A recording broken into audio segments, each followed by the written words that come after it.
વડોદરા માર્ગ અને મકાન પંચાયત વર્તુળ વિભાગ હસ્તકના ડભોઈ તાલુકાના બે મેજર બ્રિજ આવેલા છે, જેનું આજરોજ અધિક્ષક ઇજનેર સાહસ પટેલ દ્વારા નિરીક્ષણ કરવામાં આવ્યું હતું.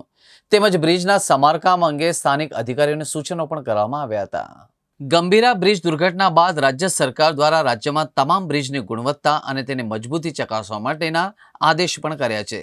ત્યારે ડભોઈ તાલુકામાં માર્ગ અને મકાન પંચાયત વિભાગ હસ્તક બે બ્રિજ આવેલા છે અને બ્રિજ બંને ઘણા સમય થયો છે. ત્યારે બ્રિજની મજબૂતીની તપાસ અર્થે ડભોઈ, કરનાળી અને ચાંદોદને જોડતા બ્રિજનું માર્ગ અને મકાન પંચાયત વર્તુળ વિભાગના અધિક્ષક ઇજનેર સાહસ પટેલ તેમજ કાર્યપાલક ઇજનેર વિનોદ ચૌધરી તેમજ ડભોઈ પેટા વિભાગમાં નાયબ કાર્યપાલક ઇજનેર વિનય સોમાની, રોહિતભાઈ સહિતના અધિકારીઓ દ્વારા ડભોઈ, કરનેટ અને કરનાળી બંને બ્રિજનું નિરીક્ષણ હાથ ધરવામાં આવ્યું હતું અને બ્રિજમાં જો કોઈ ખામી લાગી હોય તો તેને લઈને અધિકારીઓને સૂચન પણ કરવામાં આવ્યું હતું.